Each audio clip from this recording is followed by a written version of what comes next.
গ্ৰামীণ অঞ্চলত দোকান পোহাৰ 2টা বজালৈকে খুলি থাকিব। 6 বজাৰ পৰা পুৱা 5 বজালৈকে ৰাজহুৱা স্থানত ঘূৰা ফুৰা নিষেধ।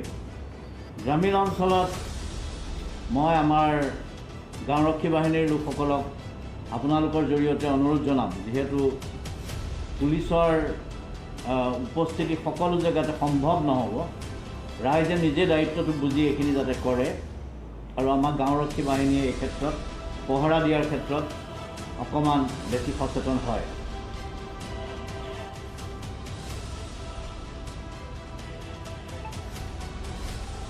অফিচ কাছাৰীৰ ক্ষেত্ৰত বিশেষকৈ DC অফিচ, SP অফিচ এইবিলাক স্পেচিফাই কৰা হোৱা নাই, এইবিলাক বিশেষকৈ উল্লেখ কৰা হোৱা নাই, কিন্তু এইবিলাক অফিচ খোলা থাকিব, বিশেষকৈ যিখিনি আমাৰ অফিচবিলাকত।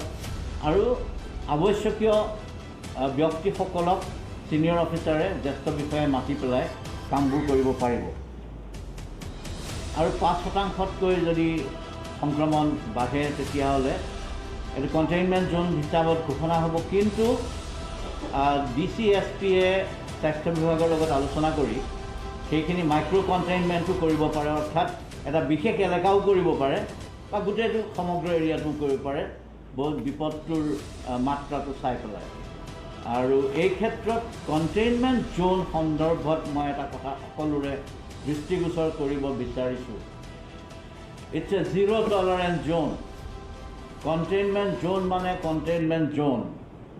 ইয়াত মানুহে তামাচা যাতে নকৰে। গুৱাহাটী চহৰত কণ্টেইনমেণ্ট জ'নত কিছুমান আমি ব্যগ্ৰতাৰে লক্ষ্য কৰিছোঁ যে কিছুমান ব্যক্তিয়ে কিছুমান গলিত অলপ ঘূৰা পকা ধেমালি ধুমুলা ইত্যাদিবোৰ কৰিব লাগিছিলে।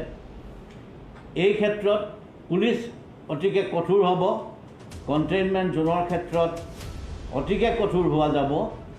আৰু যিটো সময়ত বজাৰ সমাৰ অকণমান এলাউ কৰি দিয়া হ'ব, সেইটো সময়ৰ বাদে অন্যান্য সময়ত মানুহৰ ঘূৰা পকা যদি হয় আৰু পুলিচক ফাঁকি দি তাৰ বেৰিয়াৰটো পাৰ হৈ পেলাই পলোৱাৰ বা ইফালে ইফালে যোৱাৰ যিটো প্ৰৱণতা দেখা যায়, তেতিয়া পুলিচ কিন্তু অতিকে কঠোৰ হ'ব।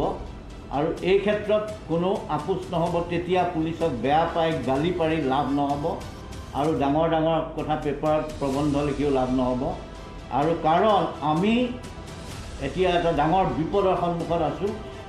মানুহ মৰি এনেকৈ কষ্ট পাই থকাতকৈ, ইমানখিনি পৰিয়ালৰ হাহাকাৰ হোৱাতকৈ পুলিচকে গালি পাৰ, কিন্তু পুলিচে কঠোৰ হ'ব। এই ক্ষেত্ৰত আমাৰ কোনো আপোচ নহ'ব। গতিকে মই সদাশয় ৰাইজক সাৱধান কৰি দিছোঁ এই ক্ষেত্ৰত, যাতে কণ্টেইনমেণ্ট জ'নৰ যিখিনি নিয়ম কানুন এইখিনি যাতে তেওঁলোকে ভংগ কৰিবলৈ সাহস নকৰে।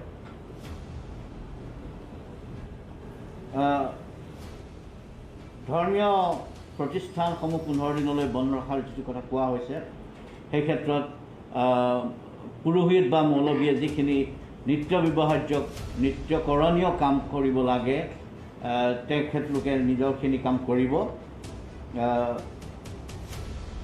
বাকীখিনিও যেনেকৈ ৰিক্সা, চাইকেল ইত্যাদিত এজনে ব্যক্তি যাব পাৰিব, তেতিয়াও আৰু বিশেষকৈ মহিলা লৈ যাব পাৰিব।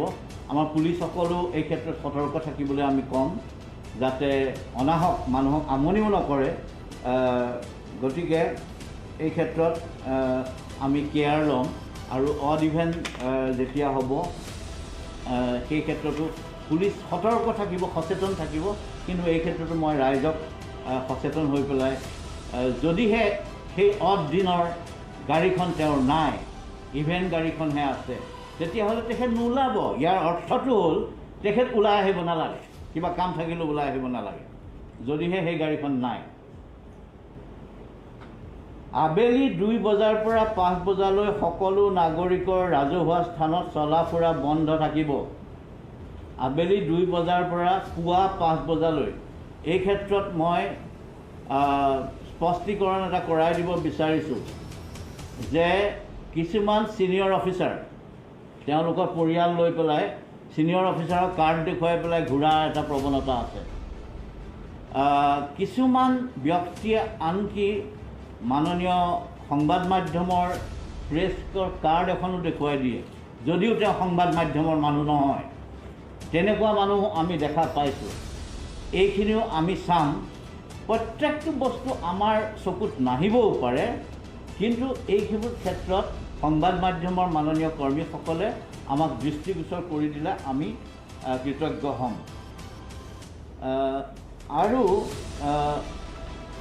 মাস্কৰ ক্ষেত্ৰত এতিয়া আৰু বাৰম্বাৰ কৈ থাকিবলৈ নাই। এজন সংক্ৰমিত লোক এটা জেগাত থাকিলে তেওঁ যদি সেই জেগাত অন্যান্য মানুহ আছে, তেওঁলোকে মাস্কটো পৰিধান কৰা নাই বা ভালমতে, আৰু কৰিলেও মাস্কটো 5 মিনিটৰ কাৰণে খুলি চাহ একাপ ৰাস্তাত খাই দিলে কিনাৰতে সংক্ৰমিত লোক এজন আছে, তেতিয়াহ'লে তেওঁ সেই 5 মিনিট যে খুলিলে সেইখিনিতো তেওঁৰ সেই বেমাৰটো সংক্ৰমণ হ'ব পাৰে। গতিকে মাস্কটো 1 মিনিটৰ কাৰণে খোলাটো যেতিয়া ৰাজহুৱা স্থানত থাকে এইটো সমীচীন নহয়। ফটকৈ মাস্কটো তললৈ মূৰ কৰি কিবা এটা খাই দিয়াটো যেতিয়া বহুত মানুহ একেলগে থাকে সেইটো সমীচীন নহয়। আমি এই ক্ষেত্ৰতো চাবলৈ আমি যত্ন কৰিম। আমি পাৰিলে আপোনালোকে ক'ৰবাত ভিডিঅ' যদি তেনেকুৱা পায় আমাক দিলে সেই মানুহকেইজন আমি চিহ্নিত কৰিবলৈ চেষ্টা কৰিছোঁ। এতিয়া আমি বহুত পাই আছোঁ আজিকালি, আমাক বহুত আপোনালোকৰ মাজৰ পৰা ভাল ভাল আমাক ফুটেজেছ দি আছে। আমি তেওঁলোকক চিহ্নিত কৰি আমাৰ চাইবাৰ ৰুমৰ তৰফৰ পৰা আমি ইতিমধ্যে একশ্যন কিছুমান ক্ষেত্ৰত লৈছোঁ আৰু এইটো লৈ থকা হ'ব। আমাৰ ৰাইজে, অসমৰ ৰাইজে কি কৰে, এই 1টা বজাত বন্ধ হৈ যায়তো দোকানবোৰ, এতিয়া বন্ধ হৈ যাব, ঠিক 12টাৰ পৰা 1টালৈকে বিৰাটকৈ ক্ৰাউডিং কৰে, মানে একেলগে গোট খাই বজাৰ কৰিবলৈ গুচি আহে, বহুত মানুহ একেলগ হৈ যায়। সেইটো এটা বৰ আনফৰ্চুনেট কথা। আমি বিপদৰ কাৰণে আমি যদি আমাৰ ব্যৱহাৰ পাতিবোৰ অকণমান বদলাওঁ, আমাৰ আচৰণ বিধিবোৰ যদি অলপ বদলাওঁ, আমি কি কৰিব পাৰোঁ? আমি পুৱা 5টা বজাত 6টা বজাত দোকান খোলোঁ। ৰাতিপুৱা যদি 6টা বজাত দোকানখন খোলে, ৰাতিপুৱা যদি পাব্লিকে, ৰাইজে ৰাতিপুৱাৰ পৰাই বজাৰখিনি কৰিবলৈ, তেতিয়া আমাৰ ছ'চিয়েল ডিষ্টেঞ্চিংটো নিজে নিজে মেইনটেইন হ'ব। কিন্তু এটা কথা, পাৰ্মিশ্যন দিয়া সময়ছোৱাটো যদি ভিৰ কৰে, বেয়া চেয়া নাপাব, তেতিয়াও পুলিচে লাঠি চলাই দিব। কাৰণ গালিয়ে পাৰক পুলিচক, কেছেই দিয়ক আমাৰ এগেইনষ্টে, দি থাকক। পাৰ্মিশ্যন থকা সময়ছোৱাটো যদি ক্ৰাউডিং কৰে, প্ৰত্যেকৰে দায়িত্ব ক্ৰাউডিং নকৰাটো, দূৰে দূৰে থকাটো। গতিকে বজাৰ হ'ল, কাৰণ পাৰ্মিশ্যন আছে, আমাৰ 12টা বজাত বজাৰ দিয়া আছে, সেইবুলি তাত যদি একগোট হৈ যায়, তাত কিন্তু আমাৰ সেই কেছ চেছ লৈ থাকিবলৈ সময় নাথাকিব পাৰে, তেতিয়া কিন্তু আমাৰ একশ্যন হ'ব। ফাংচন যদি কোনোবাই মনে মনে পাতিবলৈ সাহস কৰিলে, কোনোবা জেগাত য'ত পাব্লিক গোট খালে, এইখিনিক বিশ্বাসঘাতকতা বুলি ধৰি লোৱা হ'ব। সমাজৰ প্ৰতি, দেশৰ প্ৰতি বিশ্বাসঘাতকতা বুলি ধৰি লোৱা হ'ব। তেওঁলোকৰ বিৰুদ্ধে কেৱল আমি ডিজাষ্টাৰ মেনেজমেণ্ট এক্ট 144 সাধাৰণ IPC ছেকশ্যনৰ কেছ নলওঁ, আমি এটেম্প টু মাৰ্ডাৰৰ কেছ ল'ম। যদি আমাক ফাঁকি দি পেলাই কোনোবাই ক'ৰবাত ফাংচন পাতিলে, প্ৰগ্ৰেম তথাকথিত অনুষ্ঠান কৰি ডাঙৰ মানুহ এগাল মানুহ গোট খোৱালে, তেতিয়াহ'লে আমি কিন্তু তেতিয়া এইটো বিশ্বাসঘাতকতা বুলি ল'ম, আৰু আমি কঠোৰতম ধাৰাৰ অধীনত তেওঁৰ যিমান ডাঙৰ মানুহ নহওক, যিমান সাধাৰণ মানুহ যিয়ে নহওক, আমি তেওঁৰ বিৰুদ্ধে একশ্যন ল'ম। এইখিনি মই অকণমান কঠোৰকৈ ক'বলৈ বাধ্য হৈছোঁ, কাৰণ যেতিয়া আমি এই ক'ভিডৰ মৃতকসকলৰ প্ৰতি আমি সন্মান জনাইছিলোঁ, আপোনালোকৰ মনটো পোকে খুন্দা মাৰি ধৰা নাই নে অসমখন কেনি গৈছে? গতিকে আহক সকলোৱে মিলি পাৰিলে দেশখনক এটা বিপদৰ পৰা বচাবলৈ চেষ্টা কৰোঁ। Thank you. এতিয়া আপোনালোকে সুধিব পাৰে যদি প্ৰশ্ন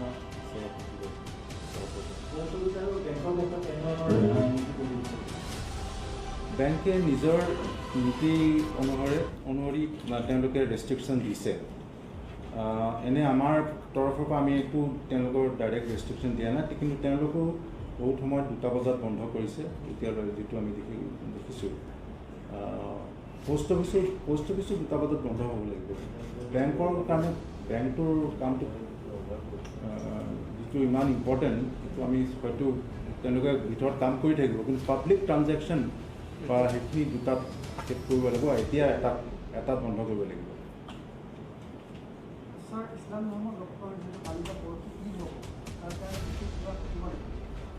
এইটো ক'লে তেখেতে অলৰেডি আমি ইতিমধ্যে আমাৰ ৰেষ্ট্ৰিকশ্যনতো এইটো যিটো জাৰি কৰিব তাতো কোৱা হৈছে যে মৌলবী বা যিজন head of the religious institution বা কি কয় মস্ক তেওঁ প্ৰেয়াৰখিনি কৰিব পাৰিব, কিন্তু গেডাৰিং হ'ব নোৱাৰে, কাৰণ এতিয়া পজিটিভিটি ইমান বাঢ়ি গৈছে আৰু আমি তেনেকৈ ৰিস্ক ল'ব নোৱাৰোঁ।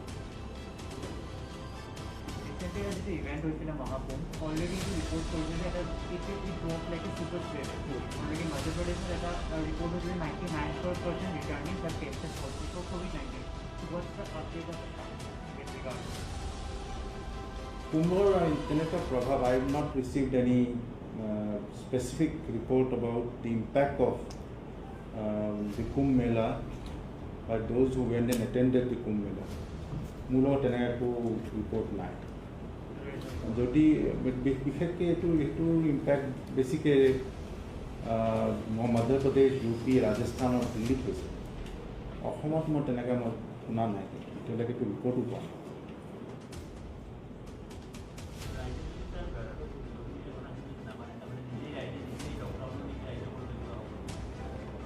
কি কৈছে?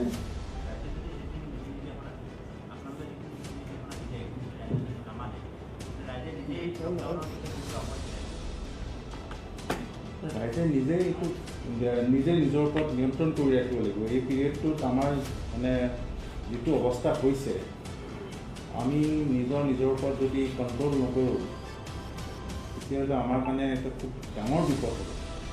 যেতিয়া এতিয়া আমাৰ ধৰক যদি আজিৰ দিনত যদি 900 বেড আছে হস্পিটেলত আৰু আমাৰ কেছ যদি 6,500 হৈছে, এতিয়াও টনাউজাৰা হৈছে, অকণমান প্ৰেছাৰ এটা হৈছে আমাৰ হস্পিটেল বেডৰ কাৰণে। যেতিয়া 10,000 বা 12,000 দেৰি হয় তেতিয়া আপুনি নিজেই গম পাব যে এইটো স্থিতি কিমান, এইটো পৰিস্থিতি কিমান বেয়া। এইখিনিলৈকে পাব নালাগে, সেইটো আমি আশা কৰিছোঁ। সেইকাৰণে এইখিনি গাইডলাইনছ বা ৰেষ্ট্ৰিকশ্যনছ আমি জাৰি কৰিছোঁ। যিসমূহ কণ্টেইনমেণ্ট জোন কৰা হৈছে, হয়, তাত তাৰমানে ধৰক জৰুৰীকালীন যি লাগে শাক চব্জি ঔষধ এইবিলাক যোগান ধৰাৰ কাৰণে কিবা নিশ্চিত ব্যৱস্থা বা পৰিলক্ষিত হোৱা নাই। এনে ভিতৰত কণ্টেইনমেণ্ট জোনৰ ভিতৰত ফাৰ্মাচী যদি আছে বা মেডিচিনৰ দোকান আছে, গ্ৰচাৰী সেইখিনি আছে, য'ত নাই তেওঁলোকে সেইটো মেডিচিনৰ কাৰণে যাব পাৰে, সেইটো কোনো বাধা নাই। মেডিচিনৰ কাৰণে যাব পাৰে, এমাৰ্জেঞ্চি কামৰ কাৰণে ওলাই যাব পাৰে। টাইমিংটো কমাই পেলাই গ্ৰচাৰীৰ কাৰণে অকণমান চেষ্টা কৰি দিয়া হৈছে। নহয়, এমাৰ্জেঞ্চি কামৰ কাৰণে ওলাই যাব পাৰে। এমাৰ্জেঞ্চি মানে কি, হস্পিটেলাইজেশ্যন বা মেডিচিন কিনিবৰ কাৰণে সেইখিনি যাব পাৰে। আৰু গ্ৰচাৰী কিন্তু মোৰ জনামতে প্ৰত্যেকটো কণ্টেইনমেণ্ট জোনত থাকেই, আৰু দিয়াও হৈছে। আৰু প্ৰমেচাৰ গ্ৰচাৰী বা আপোনাৰ শাক পাচলি লৈ পেলাই মানুহ সোমাইছে, সেইটোৰ বাধা নাই। মোৰ কথাটো এই কাৰণে কৈছোঁ, কেইবাটাও ফোন আহিছে তাৰমানে চৰকাৰৰ ফালৰ পৰা, সেইটো এটা তাৰমানে কাৰণ সেইটো সমানে দৰকাৰ।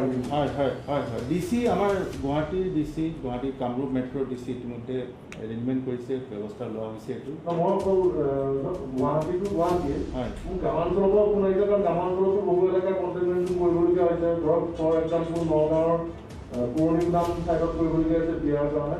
তাৰ ভিতৰত যদি গাঁৱৰ অঞ্চলটোতো ধৰক শাক চব্জি পাই গ'ল, কিন্তু বাকী বস্তুসমূহ নাপাব, তেনেকুৱা ফোন আহিছে। সেইকাৰণে ডিটেইলছখিনি দিবচোন, মই চাই লওঁ।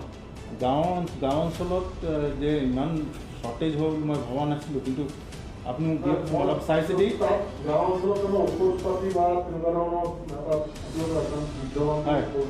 আই টেক ইউৰ পইণ্ট। সেইটো আমি যদি আপুনি নগাঁৱৰ কথা কৈছে, নগাঁও মই সুধি চাম। নগাঁও হয়, ঠিক আছে।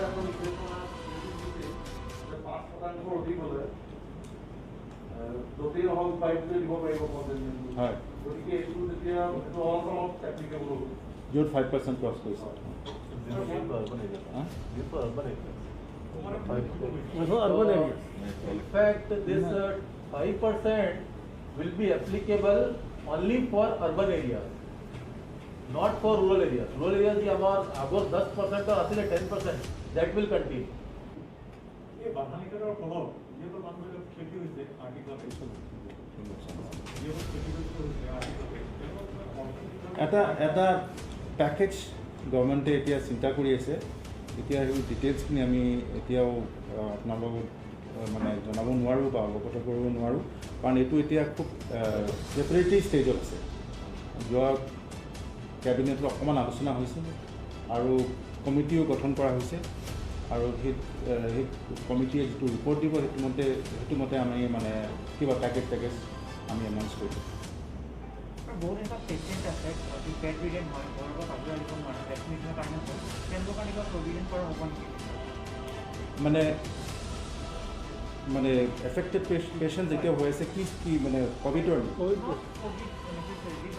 বেলেগ ধৰি লওক পেচেণ্ট বেলেগ বেমাৰত আছে কোনোবা যাব নোৱাৰে ঘৰৰ বাহিৰত বেড ৰিডেন হৈ আছে তেনেকুৱা পেচেণ্ট ভেকচিনেশ্যন যাব নোৱাৰে তেতিয়া মানে আপোনাৰ এম্বুলেঞ্চ গাড়ী যোৱাৰো ব্যৱস্থা মানে মানে মুকলি কৰি দিয়া হৈছে তাত কোনো অসুবিধা নাই তাত মানে হস্পিটেলাইজেশ্যন ডক্টৰত দেখা কৰিবলৈ বা মেডিকেল এছিষ্টেঞ্চৰ কাৰণে তাত যাব পাৰে ভেকচিনেশ্যনৰ কাৰণে যাব পাৰিব ক'লে হ'ল ভেকচিনেশ্যন মানে কিন্তু সুবিধা আছে মানে যদি এডভান্স এফেক্টটো হয় তেতিয়া ঘৰত মানে অলৰেডি পেচেণ্টটো বেড ৰিডেন তেতিয়া তেওঁ অৱস্থা দি বেয়া হ'লে মানে তেতিয়া হস্পিটেল ইভেকুৱেট কৰাটো দিগদাৰ হ'ব লাগিলে এনেকুৱা পেচেণ্টক আমি এম্বুলেঞ্চত লৈ আনি ভেকচিনেশ্যন কৰি তেওঁক আধা ঘণ্টা 1 ঘণ্টা চোৱাৰ চিন্তা কৰি ঘূৰাই দিব পাৰোঁ মানে যদি তেনেকুৱা একদম বেড ৰিডেন আছে আৰু কোভিশ্বিল্ডৰ কাৰণে কিন্তু যিটো আছে সময় দিয়া হৈছে ফৰ দ্য ছেকেণ্ড ড'জ সেইটো যথেষ্ট আই মিন 6 to 8 weeks তাৰমানে 6th উইকৰ যদি শেষ হোৱাৰ পিছতো দৌৰিব নালাগে আৰু কেইদিনমান ৰ'ব পাৰে ইতিমধ্যে মানে ৰিলেক্সো কৰা এটা চিটুৱেশ্যনো আহিব পাৰে মানে সেইটো অলপ চাই চিতি মানুহে ভেকচিনেশ্যনৰ কাৰণে গ'লে ভাল কিন্তু এইটো কোনো আপত্তি নাই মানুহ যাব পাৰে ভেকচিনেশ্যনত কিন্তু তাত গৈ পেলাই যে একেবাৰে ক'ভিড এপ্ৰপ্ৰিয়েট বিহেভিয়াৰ মেইনটেইন কৰিব লাগিব তাতো বহুত মানুহ গোট খায় আমি পেপাৰতো আহিছে তাৰপিছত টিভিটো আমি দেখিছোঁ যে মানুহ খুব লাইন বাতি থিয় হৈ আছে আৰু তাতে আৰু ডিষ্টেঞ্চো নাই সেইখিনি চাই চিতি কৰিব লাগিব এতিয়া যিটো অৱস্থা এতিয়া আপোনালোকে চাই লওক আজিতো কেইদিন হ'ল অহা সপ্তাহত কিমান হৈ যায় এইটো আমাৰ এটা চাব লাগিব এতিয়া প্ৰত্যেক দিনত মানে 400-300তকৈ বাঢ়ি আছে নম্বৰটো কিন্তু ভেকচিন সন্দৰ্ভত এটা ক'বলগীয়া আছে যি ফাৰ্ষ্ট ড'জ লোৱাৰ পিছত ধৰক এতিয়া 14-15 ছেকেণ্ড ড'জ কৰিব যিসকলে ব্যক্তিগত অনুসৰণ কৰিছে ব্যক্তিগত চিকিৎসা প্ৰতিষ্ঠানত কৰিছে চিকিৎসা প্ৰতিষ্ঠানত যিহেতু ব্যক্তিগত চিকিৎসা প্ৰতিষ্ঠানত কেতিয়াবা বন্ধ কৰি থোৱা আছে এতিয়া ধৰক ফৰ এক্সাম্পল শংকৰদেৱ নেতালৰ এজন ব্যক্তিয়ে প্ৰথম ড'জ কৰিছে এতিয়া বন্ধ কৰি থোৱা হৈছে এতিয়া ছেকেণ্ড ড'জৰ কাৰণে যোগাযোগ কৰিলে তেওঁলোকৰ হাতত একো উত্তৰ নাই মই প্ৰিন্সিপাল ছেক্ৰেটাৰীৰ হেল্পত আপোনাৰ উত্তৰটো দিবলৈ ইয়াৰ পৰা ইম্পৰ্টেণ্ট কুৱেশ্যন ছেকেণ্ড ড'জৰ কাৰণে আপোনালোকে যদি প্ৰাইভেট হস্পিটেলতো লৈছে তেওঁলোকৰ মোবাইলত এটা QR কোড থকা এটা চাৰ্টিফিকেট আহিছে মানে ফাৰ্ষ্ট ড'জ ভেকচিনেশ্যনৰ সেইটো ভিত্তি কৰি তেওঁলোকে ছেকেণ্ড ড'জ কাৰণে গভৰ্ণমেণ্ট প্ৰতিষ্ঠানলৈ চবে যাব পাৰে আৰু অলৰেডি মোৰ জানাত মই যিমান বহুতকেইটা মানুহ মই চিনি পাওঁ তেওঁলোকে আমাৰ গভৰ্ণমেণ্ট কোভিড ভেকচিনেশ্যন চেণ্টাৰ যে 45+ কাৰণে আছে তাতে আহি ভেকচিনেশ্যনটো লৈছে তাত কোনো বাধা নাই এইটো চিমলেছ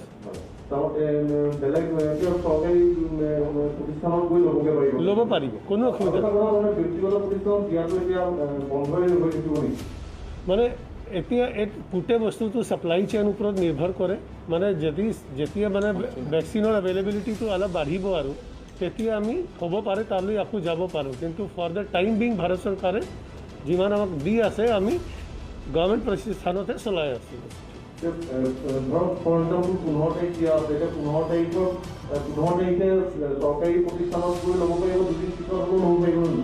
যে যেনেকুৱা আমাৰ চিফ ছেক্ৰেটাৰী ছাৰে ক'লে কি মানে কোভিড শিল্ড যেনেকুৱা এইটো 6 পৰা 8 সপ্তাহ মাজত ল'ব পাৰে। তো আপোনাৰ তাত 15 দিনৰ টাইম আছে। আপোনাৰতো যে মেছেজ যে আহিছে এই প্ৰথম দিনৰে আহি গৈছে, আপোনাৰ হাতত মানে 15 দিনমান আছে। আপুনি 1 দিন 2 দিন 3 দিন 4 দিন পৰেও যায় আপুনি ল'ব পাৰে, মাত্ৰ সেই ডেটৰ আগত যাব নোৱাৰে। ধন্যবাদ। মুখ্যমন্ত্ৰী মই এইটো কথা আৰু মই containment zone, Guwahati containment zone, for example ভিতৰত কাৰোবাৰ কিবা এটা প্ৰয়োজন হ'ল, তেওঁ সম্পৰ্কীয় কাৰোবাক বাহিৰত কণ্টেইনমেণ্ট জ'নৰ বাহিৰত পোৱা কাৰোবাৰ সম্পৰ্কীয় মানুহক ক'লে সেই সম্পৰ্কীয় মানুহজন বৰ্ডাৰলৈকে য'ত বান্ধ দি আছে তালৈকে আহিব পাৰিব নে নোৱাৰে বস্তুটো সেই যিকোনো প্ৰয়োজনীয় সামগ্ৰী দিবৰ কাৰণে? এইটো পাৰিব, তাত কোনো বাধা নাই। বৰ্ডাৰলৈকে আহিব, য'ত বেৰিয়াৰ আছে সেই পইণ্টলৈকে আহিব, বৰ্ডাৰলৈকে আহিব। সেইটোত যাতে আৰক্ষীয়ে বাধা নিদিয়ে, বৰ্ডাৰলৈকে আৰক্ষীয়ে সেইটো পুলিচে ফেচিলিটেট কৰিব, পুলিচে ফেচিলিটেট কৰি দিব, সেইটো আগবঢ়াই দিব, সহায় কৰি দিব। ইনফেক্ট আমি মাইক এটাও ৰাখিবলৈ কৈছোঁ, কাৰোবাৰ কিবা প্ৰয়োজন হ'লে কণ্টেইনমেণ্ট জ'নটোৰ ভিতৰত। সেইকাৰণে মাইক্ৰ' হোৱাটো আমি বিচাৰোঁ, সৰু হোৱাটো মানে নহ'লে মাইক্ৰ' কণ্টেইনমেণ্ট জ'ন, মই কৈছোঁ সৰুকৈ হোৱাটো। কাৰণ বিৰাট ডাঙৰ কণ্টেইনমেণ্ট জ'ন হ'লে মাইকত গালেও নুশুনে। আমি কেইটামান মাইক অলৰেডি ইউজ কৰিছোঁ, গতিকে প্ৰত্যেক জেগাতে নুশুনে যদি ডাঙৰ এৰিয়া হয়। গতিকে কাৰোবাৰ কিবা অসুবিধা হ'লে পুলিচক এপ্ৰ'চ কৰিলে আমি ফেচিলিটেট কৰাই দিম, সেই কথাটো আমি আৰম্ভ কৰিম।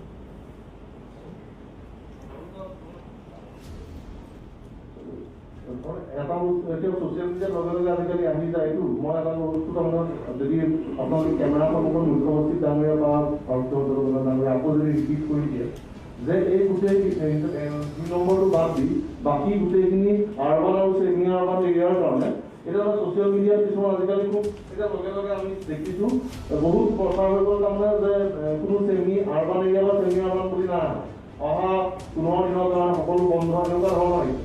আৰু আকৌ ৰিপিট তাৰমানে এটা এনাউন্সমেণ্ট কৰি দিয়ক, কেমেৰা সুবিধা হয়। গোটেইখিনি নালাগে, মুখ্যমন্ত্ৰী ডাঙৰীয়াই কথাখিনি কৈছে বেছি ভাল হ'ব।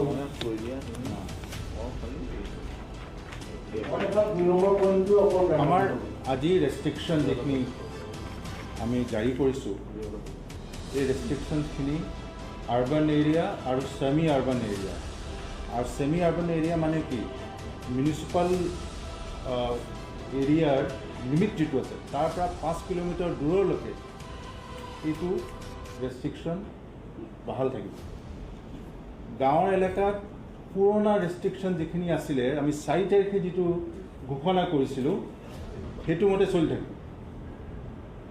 তাৰমানে গাঁও এলেকাত, গ্ৰামীণ অঞ্চলত মানে ৰেষ্ট্ৰিকশ্যন হ'ব আপোনাৰ 6টা বজাৰ পৰা কাৰ্ফিউটো হ'ব আৰু 2টা বজালৈকে দোকান খোলা থাকিব। টাউনত 1টা বজালৈকে দোকান খোলা থাকিব আৰু 2টাৰ পৰা কাৰ্ফিউ আৰম্ভ হ'ব। এইটো স্পষ্টনে? মই